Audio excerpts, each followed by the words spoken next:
Well, in order to evaluate the damage brought on by the floods that occurred in April this year, the Ad Hoc Joint Committee on Flood Disaster Relief and Recovery undertook an oversight visit in KwaZulu-Natal, the Eastern Cape and the Northwest Province.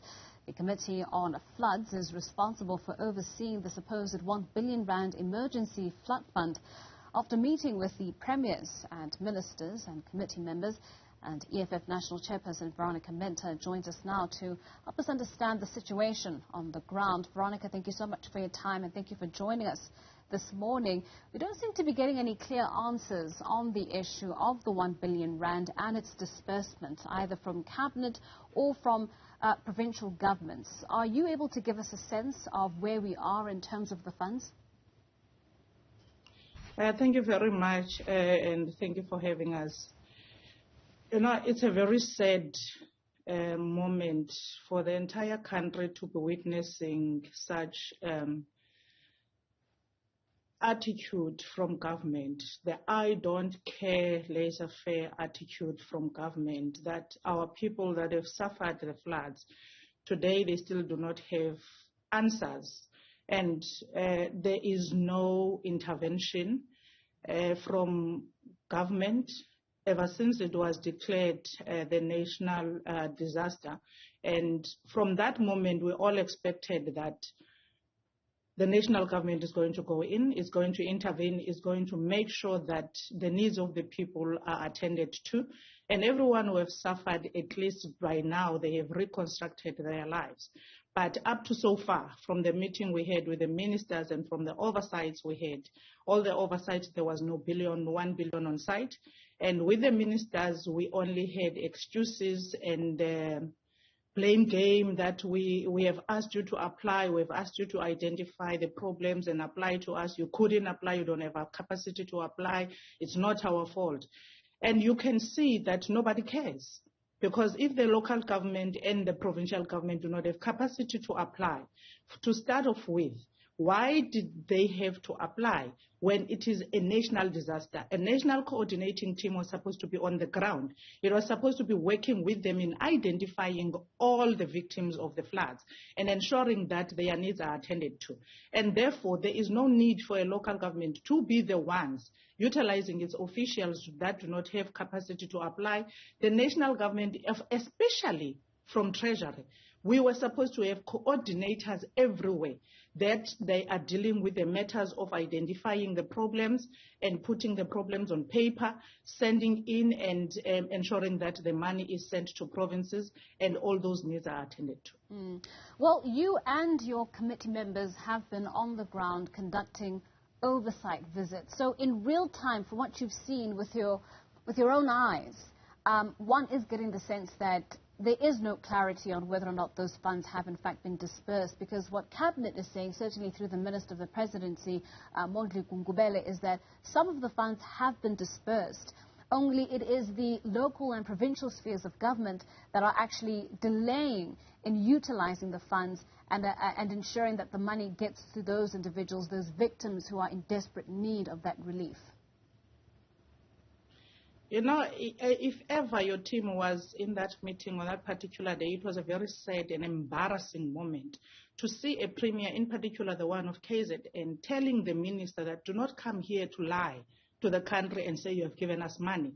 The money you are talking about, as seated here as a premier, I am told that that money reflected 3 days ago. And in 3 days ago, KZN seems to be having a plan on the ground as to where it should begin and what it should prioritize in terms of attending to the flood victims. However, there is no clear lines in terms of the monetary assistance. And even the money that Gungubele was talking about is not even a quarter of what was expected from KZN, and they have to now start reprioritizing in terms of who do we start with first, because it's money just over 200 million and they need much more. So it is a very embarrassing thing for us as a committee, because you sit there, people have told us that, can you go and intervene? Can you go and make sure that we are attended to? People don't have homes. Their homes have been washed away. They are sitting in halls. Those halls don't have even proper services. They don't have proper water. They don't receive water consistently. They don't have ablutions, let alone bathrooms where they can bath in private. The children are now subjected to a system of no longer a family household that they are used to, a system of a community that they are staying in. They can't study in peace. They don't have IDs. They don't have books. They don't have anything. And you find people that are saying, go back, reprioritize. We can only give you 200 million when you need much more. And it means that they have to now deal with, should we provide accommodation? Should we start with the infrastructure on the roads and the bridges that are not there? And especially with the water supply. The water supply of KZN has been disrupted in a very extreme manner, that all the reservoirs have been affected. So one of the reservoirs that we have seen, it's destroyed completely. So it means that when they don't have water, water is life. Those reprioritization for the KZN is going to be very hard for them now to go back to and tell people that, okay, we are going to give you temporal structures. We will have to identify the land. We will have to deal with taking some of the families, and some of you go and find a way with other family members, or we'll see how do we accommodate you at a later stage. But as things stand, our government doesn't care. Those people that we call them ministers, they came there and they had some laissez-faire attitude that, no, you can get whatever you will receive. Whatever we send to you is enough. That's what we see. You know, Victoria, we've just been sharing visuals with our viewers of some of the scenes that you were exposed to during your oversight visit. Homes completely submerged in water, really painting a picture of just how desperate and dire the situation is in several of these regions and provinces. Now, we know that Treasury and certainly Cabinet has put up a strong stance in saying that the system of dispersing the funds is one via application once intervention plans and implementation procedures have been put in place. And thus is giving Cabinet reason enough to say that the reason there's been a delay is because of a lack of coordination in the other spheres of government. I want to know from you, this system that's been utilized, the systematic disbursement of funds, is it working at all in favor of the victims of these floods, or should we start trying to find another way of ensuring that relief gets to those who need it? You know, you just gave a very good example. The people of Northwest. There in the Northwest, there's already confusion on the ground.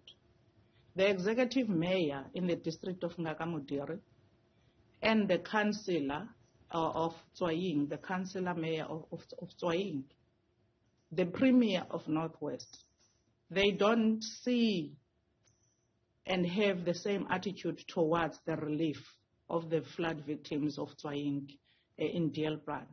So the houses that are submerged in water, those people have now resorted to stay with other family members. You can begin to see how it's affecting our people, because a household of more than 5 people cannot be accommodated by another family, all 5 of them. It means that they are scattered all over the place. The children are accommodated by other people, and the parents are with another people. And the executive mayor with the community are saying these people do not have to be removed. We need to start draining the water out, which is in Disbursement. And the premier is saying, no, there is no way, according to the study of our engineers, we can't remove this water because it's pumping from beneath. And the national does not know that confusion that's on the ground. Their coordination is not well, and the coordinating team of the province, the last time it met, it was the 1st of June. They just don't care. They don't know what to do. The executive mayor is telling the communities and the chiefs something else. The premier is telling them something else. The national is saying, for as long as you don't find each other, we're not going to send any money. There is no money that is being sent to Northwest. And therefore, the system is not working. What should be the plan? The plan should be that human settlement, DSD, social development, public works, road infrastructure, they must go down from national. They must go to these municipalities. Yes. They must identify the homes. They must speak to the people and tell them, your home is submerged into this dam. And it doesn't look like, it's 6 months now. Right. It's been 6 months. And it looks like we don't have a plan as government to drain the water out. Right. Therefore, it means that we must move you to another place. We will provide you with material. Go and build a home of your choice. Mente, unfortunately, we do have to leave our conversation there. We have run out of time, but certainly a story and developments that we will continue to watch here on NewzRoom Afrika. That is Ad Hoc Joint Committee Member on Flood Disaster Relief and Recovery and EFF National Chairperson Veronica Mente.